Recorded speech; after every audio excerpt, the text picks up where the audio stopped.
कल मैंने एक कमाल का शॉट मारा था। हाँ, तुमने सही कहा जियान, मजा आ गया। हाँ? अरे देखो, वहाँ कुछ है जियान।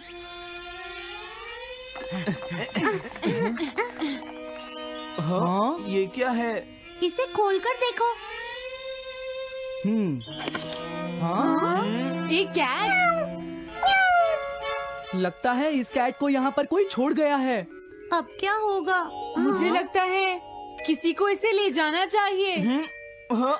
अरे नहीं, मैं नहीं ले जा सकता, मेरे पास पहले से ही एक डॉग है। तुम बताओ सुनियो।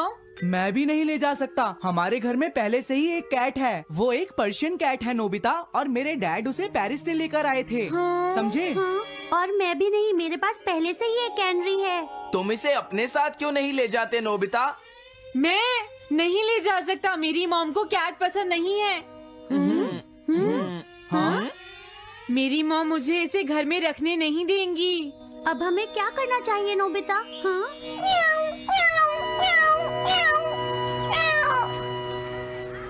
मुझे बुरा लग रहा है। तुमने सही कहा, लेकिन अब इसका क्या होगा नोबिता? ये सब तुम्हारी गलती है। अब तो तुम्हें इसे अपने साथ ही लेकर जाना पड़ेगा। क्यों, मैंने ठीक कहा ना नोबिता? हाँ सुनियो, अगर तुम इसे नहीं देखते तो कोई प्रॉब्लम नहीं होती। ऐसा मत कहो, इसमें मेरी कोई गलती नहीं है। गलती तुम्हारी है। अगर तुमने इसे नहीं देखा होता तो ये इस वक्त अपने घर पर स्नैक्स खा रही होती। हाँ, तुम कहते हो तो मैं इसे वापस बंद कर देता हूँ। मान लेंगे हमें ये मिली ही नहीं।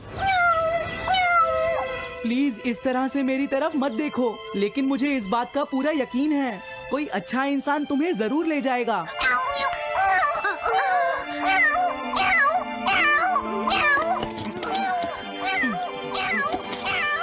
रुक जाओ, इसे मैं ले जाऊंगा।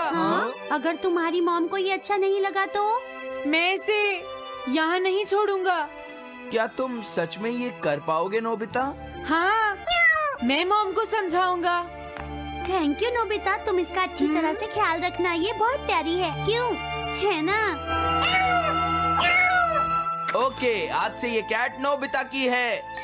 देखो, मैं मॉम को मनाने की पूरी कोशिश करूंगा।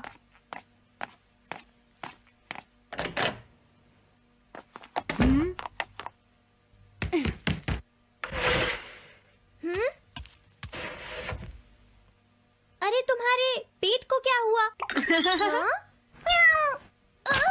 ये कैट तुम कहाँ से लेकर आए हो नोबिता? इसे कोई छोड़ गया था, इसीलिए मैं इसे अपने साथ ले आया। हाँ? तुम्हें पता है ना मॉम कितना गुस्सा होंगी नोबिता? हाँ, लेकिन डोरेमोन, मैं अच्छी तरह जानता हूँ मॉम को पेट्स पसंद नहीं है डोरेमोन, पर उन्हें नहीं पता कि डॉग्स और कैट्स कितने क्यूट होते हैं। हाँ?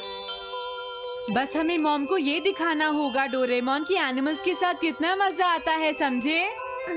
वाओ, तुमने सही कहा नोबिता, ये तो बहुत अच्छी बात है। मुझे इसमें तुम्हारी मदद चाहिए। कोई ऐसा गैजेट दो जो हमारी मदद करे।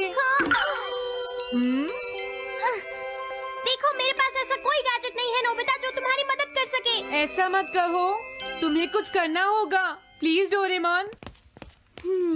नोबिता कहाँ रह गया? मुझे उससे कुछ काम था। अरे, वो घर आ गया, पर मैंने तो उसे अंदर आते देखा ही नहीं। जल्दी करो, इससे पहले कि मॉम इसे ढूंढ ले डोरेमोन। तुम्हारे पास कोई तो गैजेट होगा ना? नोबिता, तुम ऊपर क्या कर रहे हो? हाँ, अरे नहीं, मॉम ऊपर आ रही है डोरेमोन। जल्दी करो, इस कैट को छुपाओ। मॉम ने इसे देख लिया तो बहुत बड़ी मुसीबत हो जाएगी। लेकिन कहाँ छुपाऊं? कहीं भी छुपाओ, मुझे नहीं पता, जल्दी करो। ये सब क्या है नोबिता? आखिर तुम दोनों इतना शोर क्यों मचा रहे हो? जवाब दो। नहीं, हम तो कुछ नहीं कर रहे मॉम। तुम झूठ बोल रहे हो, तुमने कुछ छुपाया है ना? वहाँ पर कुछ नहीं है मॉम।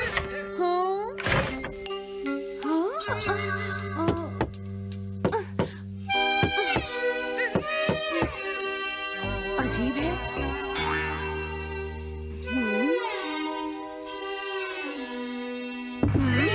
देखो, मैं नहीं चाहती कि तुम दोनों मुझसे कुछ भी छुपाओ, समझ गए ना?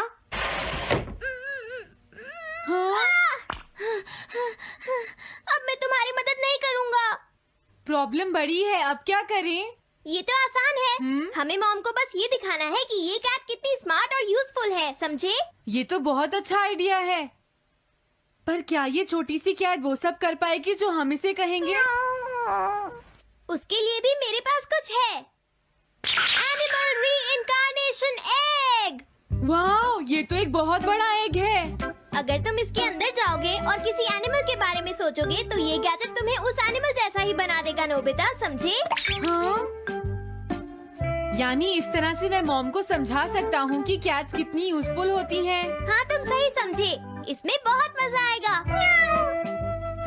ट्राई करते हैं। हो सकता है बात बन जाए। ठीक है डोरेमोन। बहुत बढ़िया। अब तुम्हें इस कैट की इमेज के बारे में सोचना है, नोबिता, ठीक है? हाँ, ओके। तैयार हो जाओ, मैं कवर बंद करता हूँ।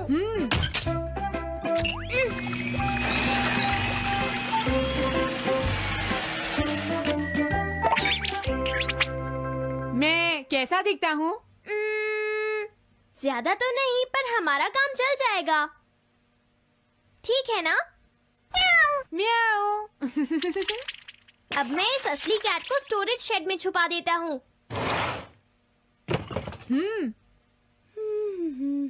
अरे हाँ नोबिता, क्या तुम चेक करोगी कोई मेल तो नहीं आई है? तुम कितने स्मार्ट हो ये दिखाने का सिर्फ यही चांस है। मैं समझ गया।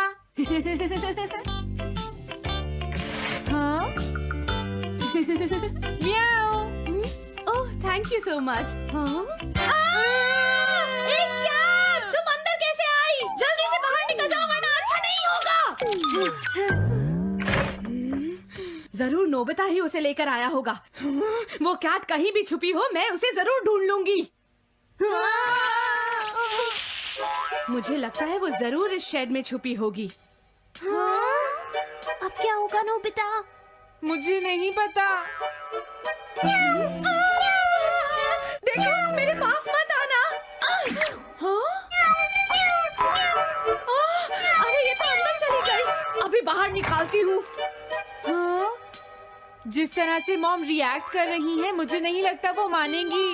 हमें उसके लिए कोई दूसरा ओनर ढूंढना होगा। क्या सच में? ये तो बुरा हुआ। क्या हम कुछ नहीं कर सकते? बाहर निकलो यहाँ से। घर में कोई है? आती हूँ। बोलो। क्या आपको कैट्स पसंद है? मेरे पास एक बहुत अच्छी कैट है। क्या ये वाली? लेकिन ये तो क्यूट नहीं है। देखिए, ये तो बस एक सैंपल है। जो असली कैट है वो सच में बहुत क्यूट है, मेरा यकीन कीजिए। मैं रख लेती, लेकिन मुझे कैट्स पसंद नहीं है। अगर तुम्हें कैट्स पसंद नहीं है तो पहले ही बता देना चाहिए था। हाँ, अच्छा ठीक है, अब मैं चलता हूँ। वो आखिर कहाँ छुपी होगी? जब तक वो घर से बाहर नहीं जाएगी मुझे चैन नहीं आएगा। क्या कोई ऐसा है जिसे एक क्यूट कैट चाहिए? मुझे नहीं लगता इस तरह बात बनेगी डोरेमोन। हमें हार नहीं माननी चाहिए, हमें उस कैट की मदद करनी है। क्या कोई है जिसे एक क्यूट कैट चाहिए? म्याऊ। इस बार ये नहीं बचेगी। हाँ! अरे नहीं, ये क्या?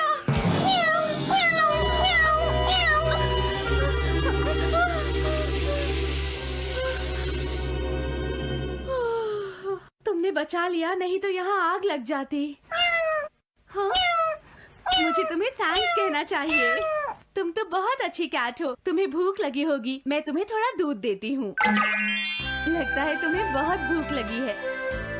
इसे पीने के बाद तुम यहाँ से चली जाना, ठीक है? घर में कोई है? आई! अरे मैडम, आप यहाँ? हेलो। अरे वाह, ये तो बहुत ही प्यारी कैट है। मैं यहाँ किसी काम से आई थी, इसलिए सोचा तुमसे मिलती हुई चलूं। आपने अच्छा किया। मेरे हस्बैंड तो अक्सर आपकी तारीफ करते रहते हैं। आप खड़े क्यों हैं? अंदर आइए ना प्लीज। तुम्हारी कैट तो सच में बहुत प्यारी है। हाँ। मेरे हस्बैंड और मुझे, हम दोनों को कैट्स बहुत पसंद हैं। तुम्हें भी पसंद है? हाँ, बिल्कुल बहुत पसंद है। अरे कुरो, तुम हो? अरे नहीं, ये मेरा कुरो नहीं है, ये तो कोई और है। ये तो बस दिखाने के लिए एक सैंपल है। क्या आपकी कैट का नाम कूरो है? हाँ, उसने मेरा एक कीमती गमला तोड़ दिया था, इसलिए मैंने उसे भगा दिया। तभी से मेरा ग्रैंड चाइल्ड बहुत उदास है और मेरी समझ में नहीं आ रहा मैं क्या करूँ। अगर ऐसी बात है तो मैं आपकी असली कूरो अभी लाकर देता हूँ। प्लीज थोड़ा वेट कीजिए, ठीक है? अच्छा, तो अब मैं चलती हूँ। आप हमारे घर आई, मुझे बहुत अच्छा लगा। मैं तुमसे दोबारा मिलने आऊंगी। तुम बहुत अच्छी हो। अब मैं तुम्हें घर से नहीं निकालूंगी। सॉरी, मैंने तुम्हें तंग किया। अब से मैं तुम्हें कभी कोई तकलीफ नहीं होने दूंगी। मैं तुम्हारे लिए जल्दी से डिलिशियस कैट फूड लाती हूँ। तुम घर का ध्यान रखना, समझ गई ना? कूरो, तुम्हारे लिए गुड न्यूज है। तुम्हारे ओनर का पता चल गया है। हम तुम्हें अभी वहाँ ले चलते हैं, ठीक है? जाने से पहले मुझे हाँ? पहले जैसा बना दो डोरेमोन। हाँ हाँ, ठीक है नोबिता।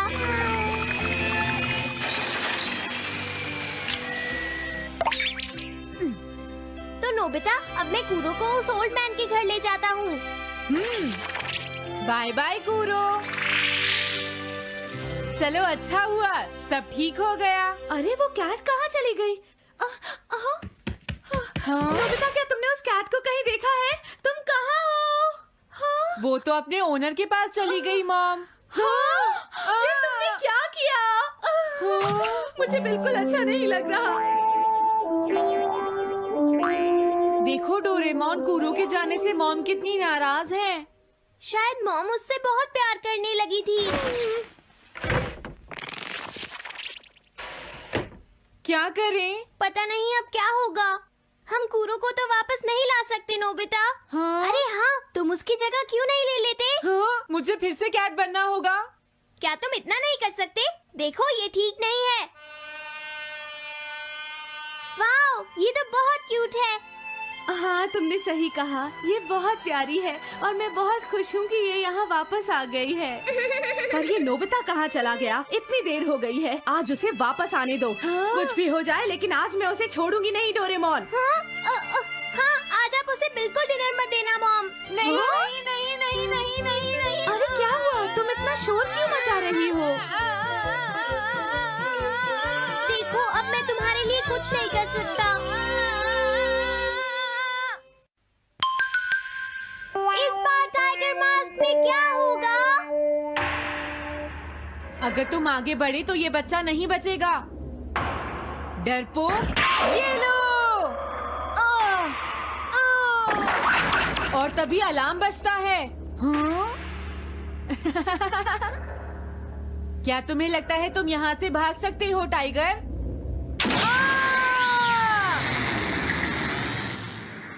हमेशा कॉमिक के अंत में स्टोरी कितनी इंटरेस्टिंग हो जाती है डोरेमोन। निजी को नीजो की टाइगर मास्क हमेशा मुझे सस्पेंस में रखती है डोरेमोन। लेकिन नोबिता, अगले इशू में टाइगर मास्क कैसे बचकर निकलेगा? मुझे नहीं पता डोरेमोन। मुझे तो ऐसा लगता है नोबिता, इस बार वो बच नहीं पाएगा। ऐसा नहीं हो सकता। बिना हीरो के कॉमिक का क्या होगा? मुझे पूरा यकीन है उसके पास एक बढ़िया प्लान होगा डोरेमोन। लेकिन वो क्या करेगा? आइडिया, हम ऑथर से पूछ सकते हैं नोबिता। ये है ऑथर निजी को नीजो का घर। क्या घर पर कोई है?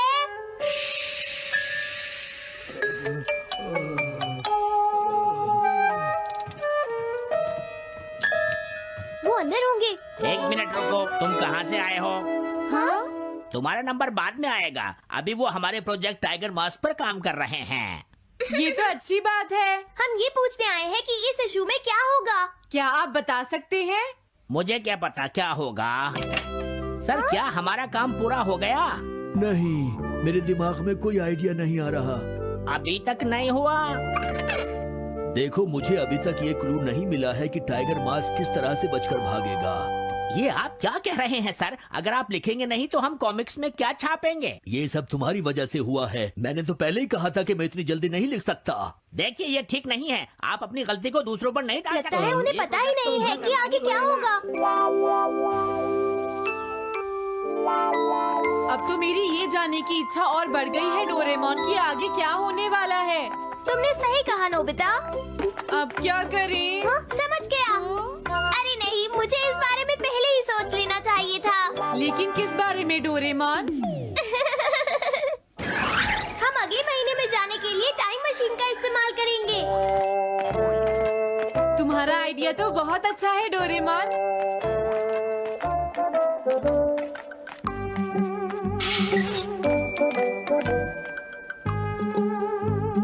देखो ये रहा अक्टूबर इशू। अब मजा आएगा। मजेदार है।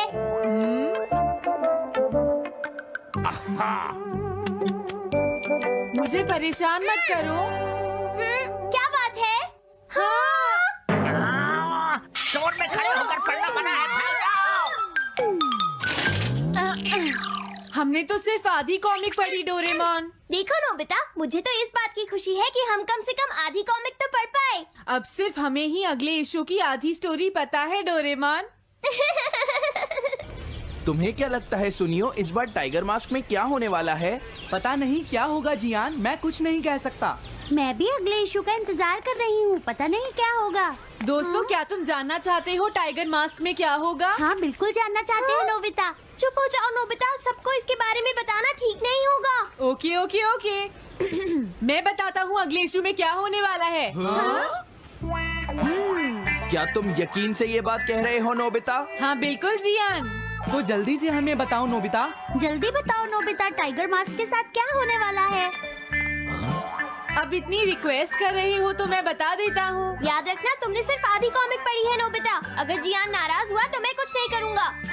तो उसके बाद सीन चेंज होता है दोस्तों। सीन चेंज होता है? और उसके बाद टाइगर मास्क का छोटा भाई वहाँ पहुँच जाता है। क्या कहा? टाइगर मास्क का एक छोटा भाई भी है? अरे ये तो मुझे पता ही नहीं था। उसके बाद वो अपने बड़े भाई को बचा लेता है और उसके बाद वो डार्क फोर्सेस के हेडक्वार्टर्स को ढूंढ लेता है। समझ गए? हाँ, और फिर क्या? हाँ क्या वो हेडक्वार्टर्स में घुस जाता है? हाँ जियान, वहाँ पहुँचने के बाद वो मैंने तो तुमसे पहले ही कहा था। हाँ बोलो नोबिता, फिर क्या हुआ? उसके बाद क्या हुआ? उसके बाद हुआ, हाँ वो एक सीक्रेट है दोस्तों। हाँ? ये तुम क्या कर रहे हो? मेरे साथ आओ। अरे ये तो वही है। ये तो टाइगर मास्क के ऑथर मिस्टर निजिको हैं। ये सब हो क्या रहा है? तुम ये बात सिर्फ मुझे बताओगे यंग मैन, ठीक है?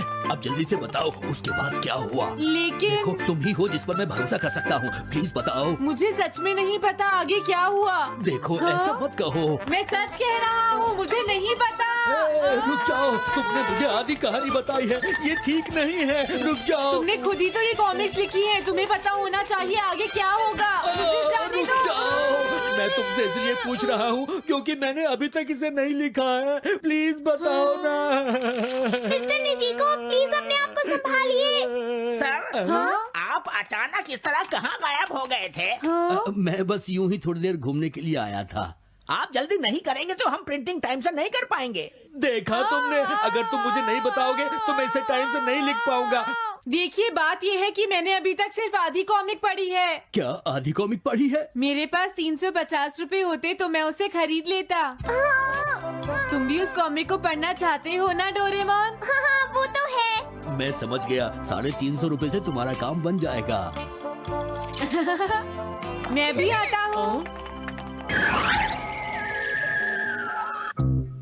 अगर उन्होंने हमें फिर से बाहर निकाल दिया तो हम क्या करेंगे? स्टोर में खड़े होकर पढ़ना मना है, भाग जाओ। चलो अंदर चलते हैं। क्या अंदर कोई है? तुम दोनों फिर से वापस आ गए। तुमने सुना नहीं था स्टोर में खड़े होकर पढ़ना मना है? हम पढ़ नहीं रहे। इस बार हम पैसे लेकर इसे खरीदने आए हैं। हाँ? दोबारा जरूर आना। मिस्टर निजिको, अरे तुम आ गए। अगर बुरा ना माने तो आप थोड़ी देर बाहर बैठ सकते हैं। हाँ ठीक है, पर आप थोड़ा जल्दी लिखिएगा। ये रही कॉमिक। अरे ये तो अक्टूबर का इशू है, ये तो अभी तक छपा भी नहीं है। तुम्हें कहाँ से मिल गया? कोई बात नहीं, ये मैं तुमसे बाद में पूछ लूंगा। अरे टाइगर मास्क तो फंस गया था, आखिर वो किस तरह से बच गया? ओ, तो उसका एक छोटा भाई भी है, अब समझा। हाँ। ओ, क्या तुम्हें सच में लगता है कि तुम हमसे बच पाओगे जैगुआर? अरे ये क्या है? इसका मतलब तो ये हुआ कि जैगुआर मास्क सबसे आखिर में पकड़ा जाएगा। अगर एंडिंग ऐसी होगी तो इसे आगे लिख पाना बहुत मुश्किल हो जाएगा। लेकिन इसमें हमारी तो कोई गलती नहीं है। तो इसका मतलब नवंबर इशू के लिए मुझे अभी से कोई आइडिया सोचना पड़ेगा। लिखना है तो अभी से ही सोचना पड़ेगा। ठीक है, लेकिन इसका ऑथर तो बहुत ही बेकार है। अरे नहीं, इसका ऑथर तो मैं ही हूँ। क्या आपने काम अभी तक पूरा नहीं किया सर? अब कोई रास्ता नहीं है, मुझे इसी में से कॉपी करना पड़ेगा। इसके बाद तुम्हें यंग जंप भी लिखना है। और उसके बाद मिस फॉर्चून। आप थोड़ा जल्दी कीजिए सर, हम काफी देर से इंतजार कर रहे हैं। मैं ये सब नहीं लिख सकता। जाओ अगले महीने की सारी कॉमिक्स ले आओ। अगले महीने की सारी कॉमिक्स ले आए। शायद इसे कुछ नहीं आता। हम सारी कॉमिक्स ले आए सर। अरे आपको क्या हो गया है? मेरे सर में बहुत दर्द हो रहा है, मैं काम नहीं कर सकता। क्या तुम दोनों मेरे लिए इन सब कॉमिक्स की कॉपीज बना दोगे प्लीज? लेकिन काम अभी तक नहीं हुआ सर। बस होने ही वाला है, थोड़ी देर इंतजार कीजिए। एक बात बताओ, हम यहाँ बैठकर ये सब क्यों कर रहे हैं डोरेमोन? ओह, देखो अगर तुम ऐसे ही बोलते रहोगे तो हम टाइम से नहीं लिख पाएंगे।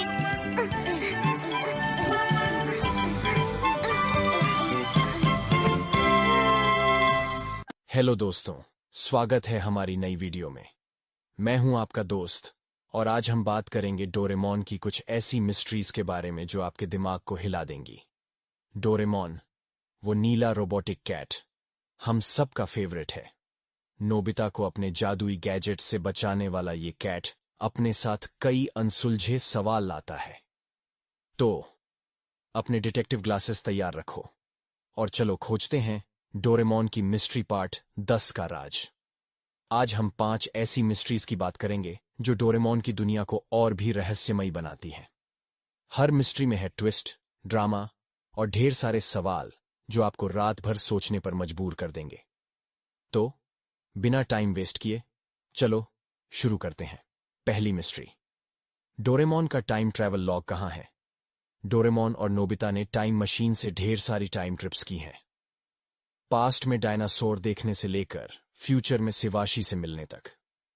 लेकिन सवाल ये है, इन टाइम ट्रिप्स का रिकॉर्ड कहाँ है? क्या डोरेमोन हर टाइम ट्रैवल का लॉग रखता है? सोचो, एक रोबोट जो टाइमलाइन को चेंज कर सकता है, उसे जरूर हर ट्रिप की डिटेल रखनी चाहिए। कुछ फैंस का थियरी है कि डोरेमोन की मेमोरी में एक सीक्रेट टाइम ट्रैवल लॉग है जो हर ट्रिप की डिटेल्स स्टोर करता है।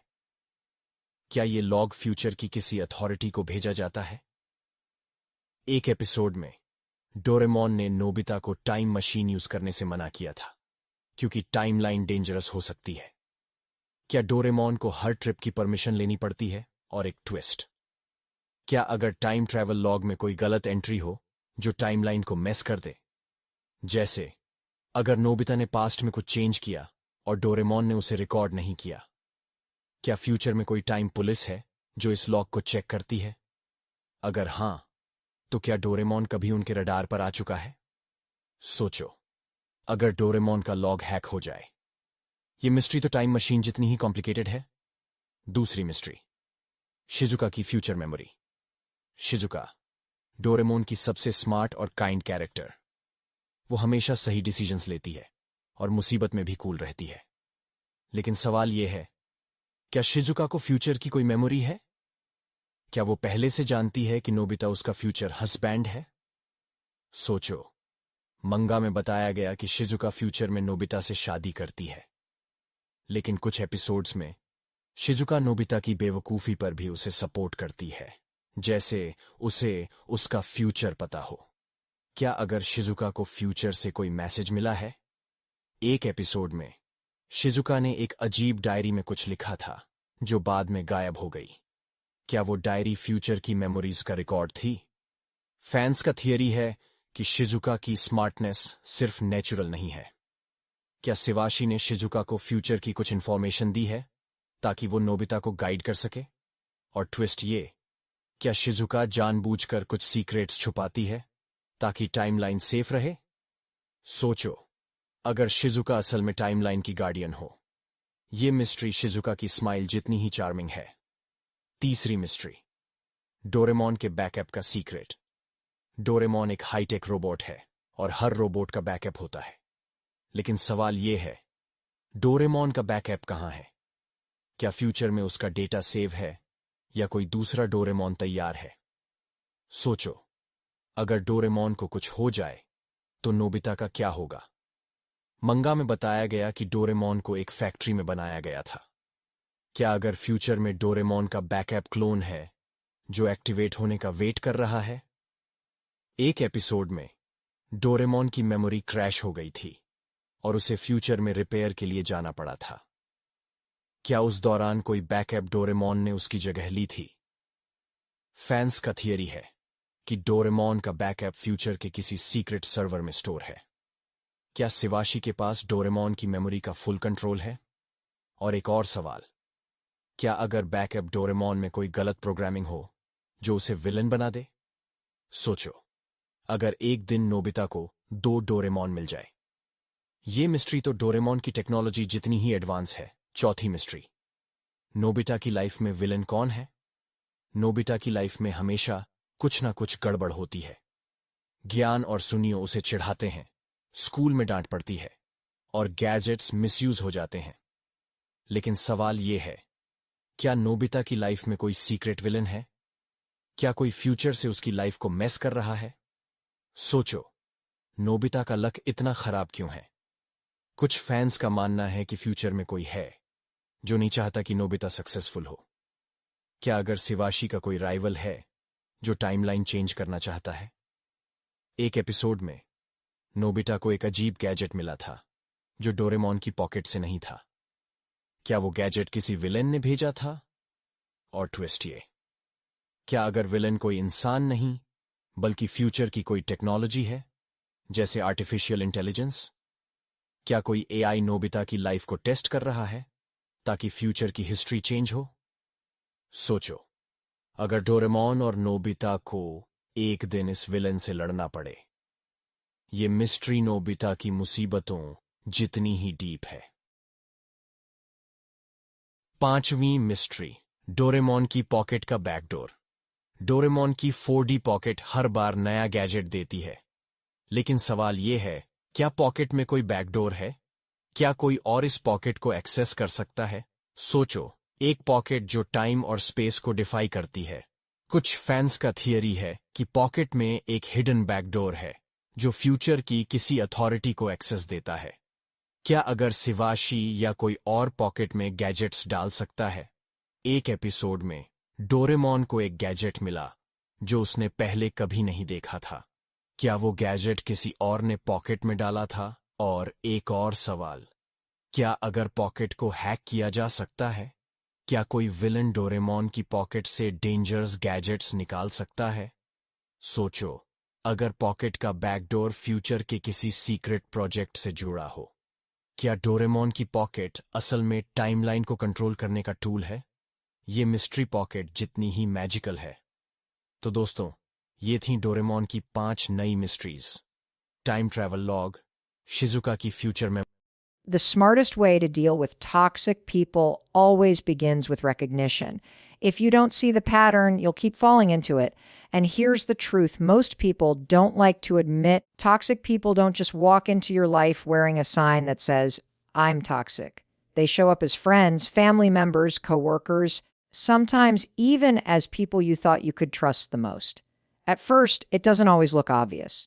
But there's one guaranteed way to know you're dealing with a toxic pattern. Check how you feel after an interaction. If you consistently leave drained, anxious, second-guessing yourself, or even guilty without knowing why, that's not normal. That's the footprint of toxic behavior. You see, toxic people thrive on subtlety.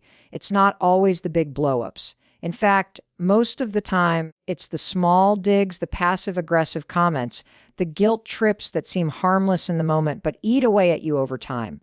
They plant little seeds of doubt and control, and before you know it, you're adjusting your words, your behavior, and even your dreams to avoid setting them off. That's how you know you're in a pattern. Because if one person consistently makes you feel smaller than you are, if their presence in your life requires you to constantly shrink yourself, that's toxic. And here's the catch. Recognizing this pattern is hard because toxic people are skilled at making you believe the problem is you. They'll twist the story so you start questioning yourself. Maybe I overreacted. Maybe I'm too sensitive. Maybe it really is my fault. That self-doubt is exactly how they keep you trapped. They want you to second guess yourself because as long as you do, you won't call out their behavior. You'll keep explaining, defending, and apologizing. But the smartest way forward is to flip the perspective. Instead of asking, what did I do wrong? Start asking, why do I always feel worse after dealing with this person? That question alone begins to break the cycle. Think about it. Healthy relationships aren't perfect, but they don't leave you feeling like you're walking on eggshells. They don't demand that you shrink to keep the peace. When you're with people who genuinely care, you feel seen, heard, and respected, even when you disagree. But when you're with someone toxic, disagreement turns into an attack, boundaries turn into betrayal, and honesty turns into ammunition for them to use against you later. If you see that pattern repeating itself, you're not imagining it. You're not overreacting. You're recognizing it for what it is. Let's take it deeper. Toxic patterns usually fall into 3 categories. There's the critic, the person who always points out what's wrong with you, never what's right. You could achieve something incredible, and they'll find the one flaw to minimize it. Then there's the manipulator, the one who uses guilt, silence, or pressure to make you bend to their will. They don't ask directly. They twist situations so you feel like you owe them. And then there's the energy vampire, the one who always has drama, always needs rescuing, always drains your energy without ever giving back. The details might look different in your life, but the outcome is the same. You give, they take, and you end up empty. Recognizing which category you're dealing with helps you predict their moves and stop blaming yourself for the outcome. Now, here's why this step matters so much. You cannot set boundaries with something you haven't named.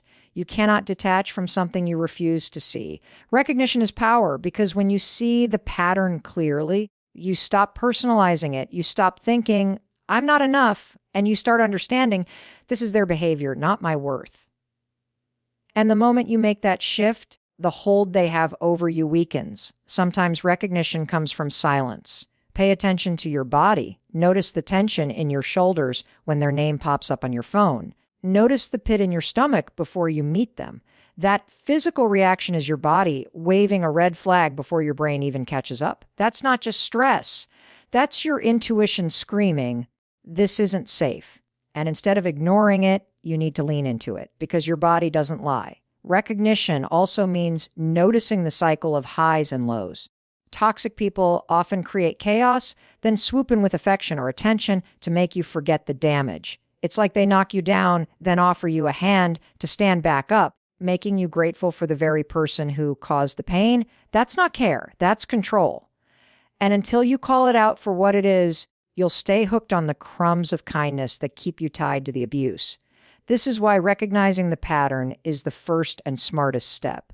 Because once you name it, you see it everywhere. You start connecting the dots between your anxiety and their presence. You start realizing that the guilt you feel doesn't belong to you. You begin to understand that not everyone deserves access to your time, your mind, and your energy. Recognition doesn't solve the problem yet, but it puts the problem in the light. Once you recognize the pattern of toxic behavior, the next smartest step is setting boundaries without guilt. And let's be honest, this is where most people stumble. Because the very thought of saying no, of pulling back, of drawing a line makes you feel selfish, cruel, or like you're abandoning someone. But here's the truth that nobody wants to say out loud. Boundaries are not about shutting people out. They are about keeping yourself safe. They're not an act of cruelty. They're an act of self-respect. And if you want to deal with toxic people in the smartest way possible, you need to learn how to draw these lines without apologizing for them. Most people grow up believing that being a good person means being available, saying yes, and putting others first no matter the cost. So when a toxic person takes advantage of that, your instinct is to keep giving, keep explaining, keep tolerating, even when it's destroying you. But boundaries are the opposite of selfishness. Boundaries are you saying, I matter too. My energy matters. My peace matters. My time matters. And the smartest part of this, toxic people don't expect you to have them. They're used to you bending, breaking, and adjusting. So when you finally set a clear boundary, it's like pulling the rug out from under their control. Think about what happens when you don't have boundaries. You overextend yourself. You do things you don't want to do. You agree to conversations that drain you, and you end up living someone else's script instead of your own. You leave interactions frustrated, angry at yourself for not speaking up, yet terrified that if you did, the other person would explode or withdraw. That cycle is endless until you learn to say no. Not the soft, apologetic, no, that leaves room for debate, but the firm, no, that makes it clear, this is my line. Setting boundaries doesn't mean you have to fight. In fact, the smartest boundaries are often the simplest. It's saying, I'm not available for this conversation right now, or that doesn't work for me. Notice how short that is. You don't owe paragraphs. You don't need to over-explain. Toxic people thrive on explanations because it gives them an opening to twist your words, poke holes in your reasoning, and manipulate your guilt. That's why boundaries have to be short, calm, and firm. The more you explain, the more you hand them ammunition. The less you say, the stronger your boundary becomes. And here's what you need to understand. Toxic people will not like your boundaries. They're not supposed to. You've changed the rules of a game they were winning. Expect pushback. Expect guilt trips, silent treatments, accusations like, you've changed or you don't care about me anymore. They will try every trick to pull you back into the old dynamic where they had control. But that pushback is not a sign you're doing something wrong. It's proof that you're finally doing something right. One of the hardest parts about boundaries is the guilt. Because even when you know in your heart you're protecting yourself, your brain screams. What if they get mad? What if they hate me? What if I lose them? But guilt doesn't mean you're wrong. Guilt means you're breaking an old pattern. You've been conditioned to put others first for so long that self-respect feels uncomfortable at first. That's normal. The smartest thing you can do in those moments is remind yourself, I'm not responsible for their reaction. I'm only responsible for protecting my peace. Boundaries are also about consistency. It's not enough to set them once. Toxic people test boundaries like fences. They push to see if they'll hold, and if they don't, they'll keep walking all over you. So when you say no, mean it. When you say you won't discuss something, don't get pulled back in. Consistency trains people how to treat you. If you bend after enough pressure, you teach them that persistence works. But if you hold steady, you teach them that your boundaries are non-negotiable. This isn't just about saying no either. Boundaries also mean limiting access. It could mean not answering every call, not replying to every message, not showing up every time they demand your presence. Boundaries can look like physical distance, emotional detachment, or even just silence when someone tries to bait you into conflict. It's about controlling your availability. You are not on call for toxic people. You are not a dumping ground for their negativity. You are not obligated to explain your every move. And here's something most people overlook: boundaries protect relationships too. The healthiest relationships have clear limits because limits create respect. When someone knows your boundaries and honors them, that's how trust is built. But when someone ignores your boundaries, disrespects them, or punishes you for having them, you've just gathered the clearest evidence of how toxic they really are. Boundaries reveal who values you and who only values their control over you. When you start setting them, you'll notice something powerful. At first, you'll feel guilty. Then you'll feel strong. Then you'll feel free. Boundaries aren't just about shutting someone out. They're about giving yourself the space to breathe, to grow, to stop living under the constant weight of someone else's demands. And when you can stand calmly, clearly, and confidently behind your boundaries without guilt, you begin to take back. The smartest way to deal with toxic people after you've recognized the pattern and started setting boundaries is to detach emotionally. Because here's the reality: toxic people thrive on reactions. Their entire power comes from how much they can trigger you, how much they can push you into defending yourself, exploding in anger, or begging for their approval. They want you entangled in their drama because as long as you're reacting, they're controlling the game. Detachment is how you end that cycle.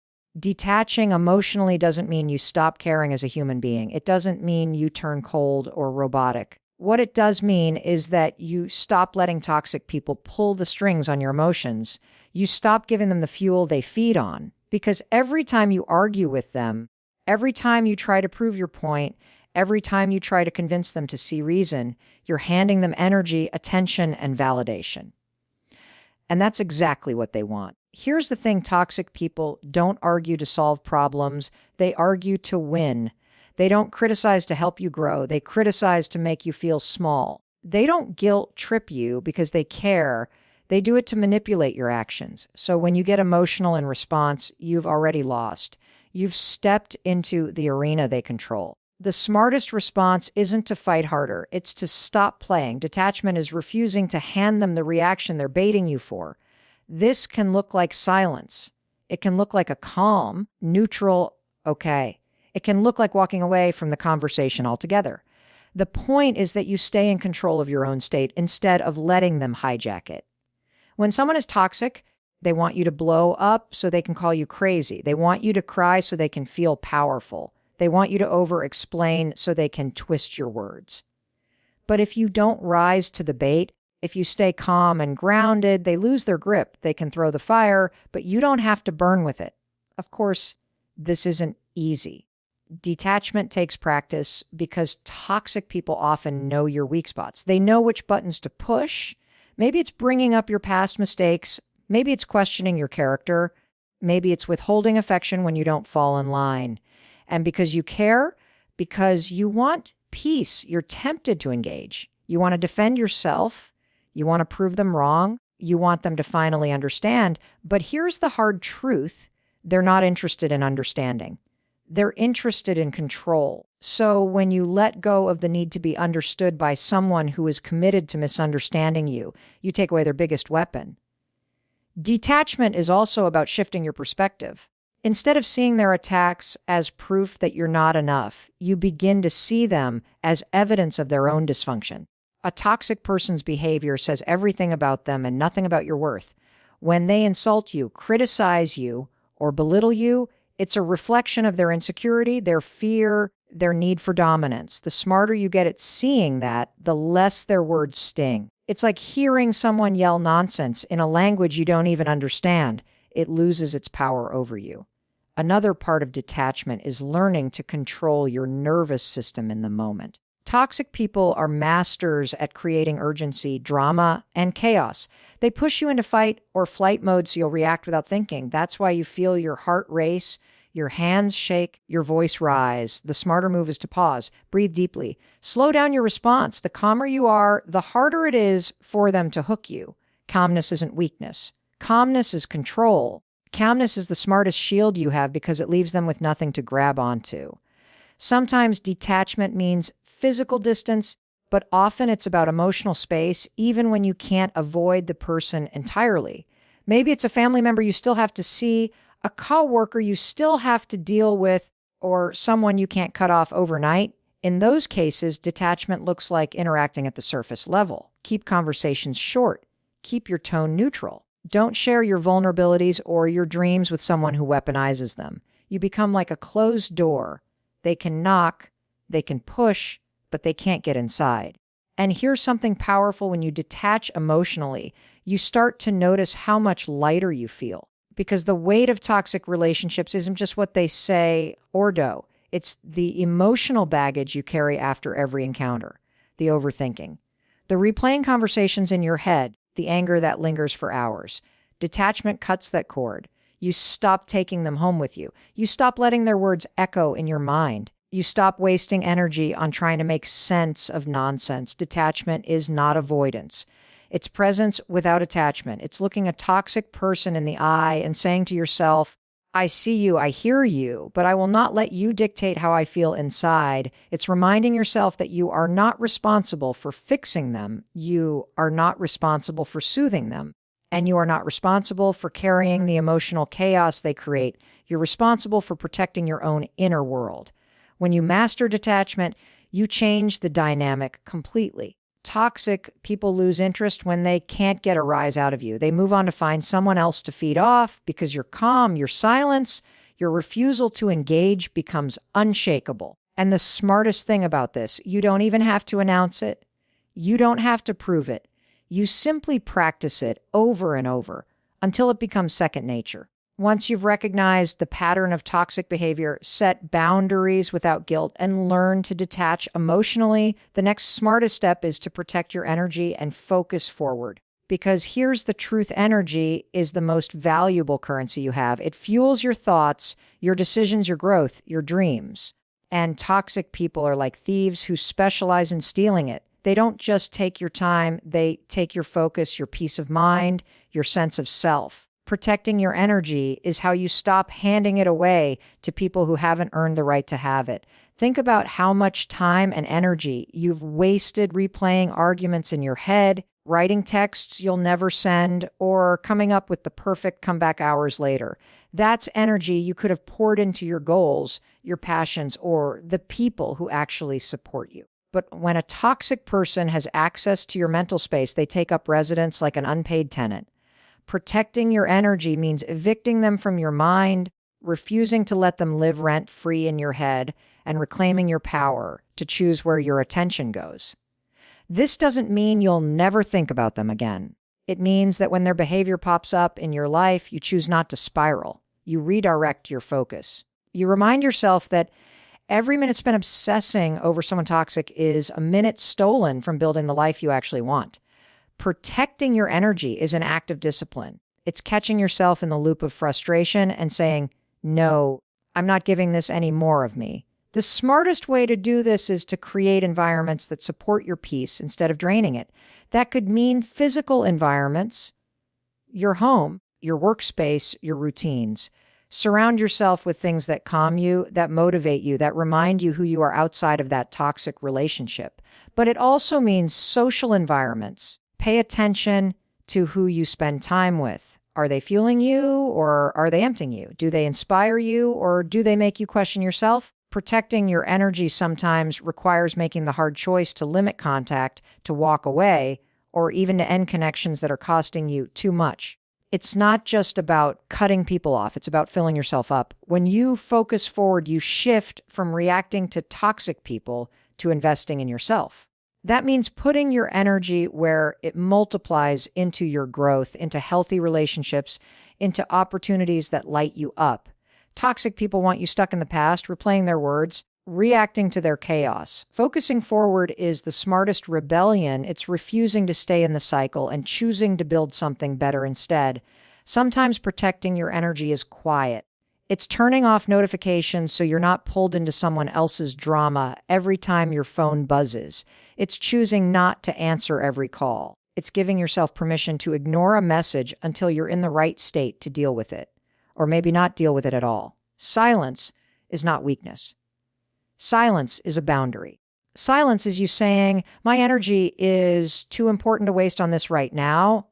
Protecting your energy also means being intentional with your thoughts. Toxic people may plant seeds of doubt in your mind, but you don't have to water them. You don't have to keep repeating their criticisms to yourself. You don't have to keep replaying their worst words until they feel like truth. Focus forward means replacing that noise with a stronger narrative. It means affirming your worth, reminding yourself of your strengths, and speaking to yourself with the kindness they never offered you. Another key to protecting your energy is learning the power of selective access. Not everyone deserves full access to you, your time, your emotions, your space. You get to decide who gets front row seats in your life and who gets moved to the back or even out of the theater entirely. Think of your energy like a bank account. Every conversation, every interaction, every thought is a withdrawal. If you're constantly overdrafting because of toxic people, you'll end up emotionally bankrupt. Protecting your energy means budgeting wisely, only giving to people and situations that create a return on that investment.